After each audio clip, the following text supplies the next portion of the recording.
선생님, 오늘 제가 아침에 올 때 약간 이상한 경험을 좀 했거든요. 네. 보통 제가 여기 공원역을 오는데, 공원역은 아시다시피 눈을 잘못 이렇게 둘 데가 없을 정도로 젊은 사람들이 많고, 오늘도 아침에 보니까 공연을 하고 막 그러더라고요. 네. 그래서 이제 늘 그 역을 나올 때는 이제 시선을 웬만하면 땅을 보거나 사람을 보지 말자 이렇게 두려움을 가지고 그 역을 지나치는데, 오늘은 마음이 좀 변했던 게 이제 나오는 순간 사람들을 보면서 사람들이 갑자기 사대로 느껴지는 거예요. 저 사람들이 어쩌면 바람과 불과 땅과 이런 걸로 구성되어 있을 거다. 그러면 그렇게 생각이 들면서 내가 그럼 이전에 바람을 느낄 때 바람을 내가 두려워한 적이 있나? 없고 그냥 바람이 세게 불면 세게 분다. 그리고 잊어버리고 마치 그런 느낌으로 사람을 대할 수도 있겠다라는 생각이 들더라고요.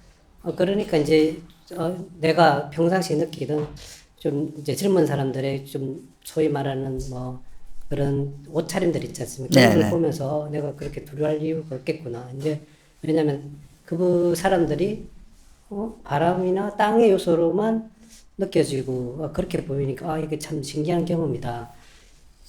이전까지는 내가 사람을 대할 때 이런 느낌으로 사람을 대한 적이 없었거든요. 그게 이제 그 원인을 찾아보니까 제가 이제 원중도 투를 하면서 마음 관찰을 할 때 그 마음에 느껴지는 나의 그런 그 접촉들이나 그런 것들을 좀 더 깊이 살피라고 하셨을 때 그게 이제 어떤 물질들을 보니까 다 사대로 구성되어 있고 그런 걸 조금 하다가 했기 때문에 아마 오늘 그런 경험을 한 것 같습니다. 그게 이제 이렇게 그 일반적으로 사람들을 대할 때도 그렇게 그 근본적인, 그러니까 예를 들자면 우리 눈은 그 일반적인 가시광선의 그 빛만 보는데 만약에 사대를 볼 수 있는 눈이 있다면 아마 부처님께서 말씀하신 모든 것들이 사대로 구성된 걸로만 보일 거고, 그러면 거기에는 어떠한 집착이나 애착이 있을 수가 없는 거. 왜냐하면 우리가 평상시에도 그 바람이나 땅을 볼 때는 애착이 별로 없는 걸로 제가 알고 있거든요. 제 경험도. 그러니까 사람도 그렇게 보니까 이제 그렇게 보니까 사람이 이제 애착의 대상이 아닐 수도 있겠다. 그렇게 접근하니까 이게 그 사랑에 대한 그런 욕망이나 이런 것들도 놓아줄 수 있는 것도 어쩌면 당연한 걸 수도 있겠다.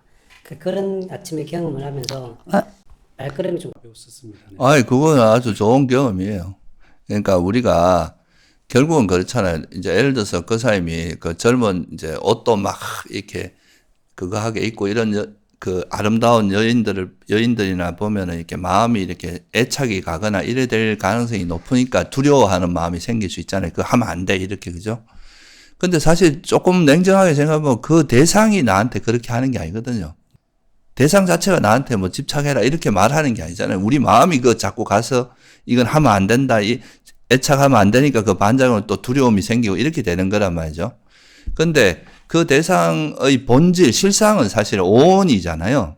우리가 부처님께서 말씀하신 메커니즘이 그런 거거든요. 우리는 그걸 자꾸 내가 이미 오염되어 있는 의식 갖고 자꾸 대상을 보니까 그 대상을 욕망의 대상으로 보는 건데, 근데 조금 더 이제 지혜가 생기다 보면 그 대상 자체가 그냥 오온일 뿐이고, 오온 중에 몸이라고 하는 건 사대로 된 거다. 이렇게 보는 이제 지혜가 생기면 그게 욕망의 대상이 아니라 그냥 하나의 사대일 뿐이 되니까 여기에 내가 두려워하거나 집착할 대상이 안 되는 거죠. 그렇게 보게 되면 이제 그거에 대해서 오히려 그냥 하나의 뭐 물질 또는 이제 사대로 볼 수 있으니까 거기에 대해서 평온한 마음으로 그 대상을 접할 수 있게 되는, 그게 이제 아주 좋은 그런 지혜가 생기니까 그 대상에 대해서 달라붙는 애착이나 두려움 이런 게 이제 놓아진 거죠. 네네. 그거는 아주 좋은 경험이라고 할 수 있어요. 그러니까 우리가 이제 어떤 부처님께서 부정관이라고 하는 것도 일종의 그런 거거든요. 보통은 이제 우리가 제일 또 놓기 힘든 그 애착이 바로 이성에 대한 가래거든요. 애욕이죠, 애욕. 근데 이제 그런 거를 놓을 때 특히 이제 출가자들은 젊어서 출가하다 보면 또 이성에 대한 그리움 같은 게 항상 있거든요.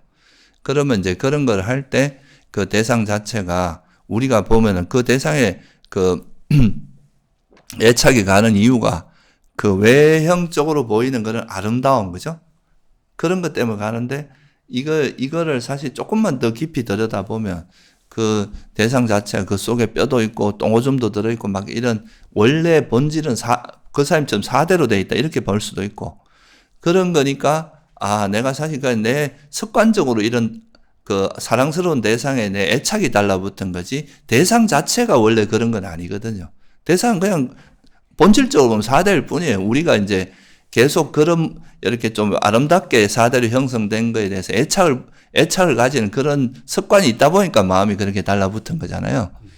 그래서 이제 그 본질 자체가 사대이고 또는 아름답지 않은 것일 뿐이다. 이렇게 이제 통찰이 지혜가 생기면 더 이상 그쪽으로 내가 이건 내 마음이 그냥 그렇게 잘못 이거를 사실 아름다운 것으로 착각해서 마치 아름다운 실체가 있는 것처럼 착각해서 달라붙은 집착인데 그 실상을 보니까 4대일 뿐이다. 이렇게 보면 그 애착이 이게 지혜가 작용하면서 이제 그런 애착이 놓아지는 그런 전형적인 한 경험을 하신 거예요. 그리고 이제 그 또 다른 생각이 그 예전에 제가 어떤 이제 여인을 만날 때 이게 그 마치 만나지 못하면 내가 죽을 것 같은 그런 상태로 이렇게 그 관계를 내가 원했는데 시간이 지나고 나니까 그 여자 이름도 생각 안 나고 얼굴도 생각 안 나는 게 이게 결국 그런 그 대상이 어떤 우리 바람과 같이 바람이 스쳐 지나가면 그게 어디로 가는지 알 수가 없는 것처럼 그 대상 자체가 그런 사대였기 때문에 그렇게 잊혀지고 지나간다고 생각해도 되는 거죠. 그렇죠. 그러니까 어떻게 보면 그런 거예요. 그러니까 그 대상 자체가 그런 아름다움이나 애착을 준 게 아니라 그 대상, 나하고 내 마음의 어떤 습관이나 조건에 맞는 대상이 나타나면 그게 강렬한 애착이 붙었다가 이 대상이 이제 좀 눈에 멀어지고 하면 또 이 가래가 서서히 식으면 아무것도 아닌 거예요. 그러니까 이거는 결국은 그 대상의 문제가 아니라 내 마음에서 그 대상을 어떻게 분별하고 어떻게 이해했느냐에 따라서 달라지는 거죠. 정말 우리가 보통 그렇거든요. 이성에 대해서도 이 여자 알면 난 평생 죽을 것 같은데 그렇게 막 좋아했다가도 더 예쁘고 더 마음에 드는 사람 하면 싹 잊어버리고 또 이쪽으로 마음이 싹 가거든요. 그건 대상의 문제가 아니라 내 마음의 그 가래가 더 큰 문제인 거예요. 그 가래를 충족시켜주는 어떤 대상만 있으면 되지 꼭 어떤 대상이 필요한 건 아니거든요.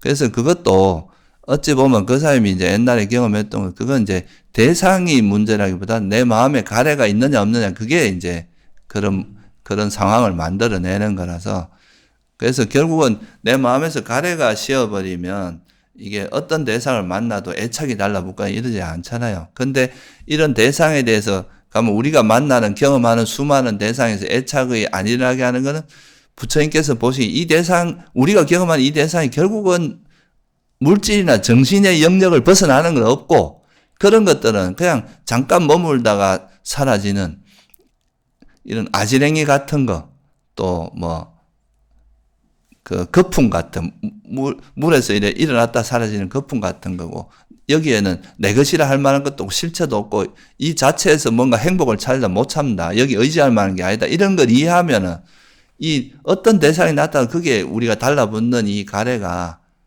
없어진다는 거죠. 그 사람이 이거를 그러니까 온 중에 하나의 물질로 보면서 애착이 놓아진 거와 같은 맥락이에요. 그렇게 볼 수 있으면 우리가 이 세상에 있는 모든 것을 오온의 한 형태로 보면 애착 없이 그걸 볼 수 있다는 거예요. 가래 없이. 그냥 하나의 오온이라는 존재 또는 오온으로 이루어진 존재나 그냥 물질 4대 1뿐이다. 이렇게 보면 이제 애착이나 화가 없이 한 걸음 떠서 볼 수 있게 되니까 이게 이제 우리가 평온함을 유지할 수 있는 굉장히 중요한 지혜의 형태가 된다고 볼 수 있겠죠. 그죠? 그것도 아주 좋은 경험입니다.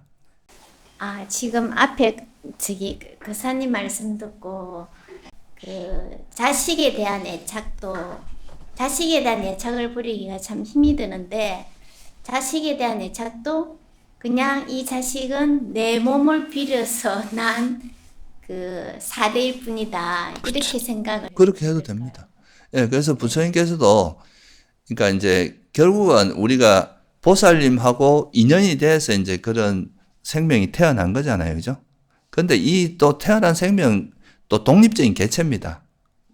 그 보살님이 어떻게 한다고 뭐 인연이 많으니까 이제 자식으로서 우리가 돌봐주지만 때가 되면 또 본인의 삶을 살게 될 수밖에 없기 때문에.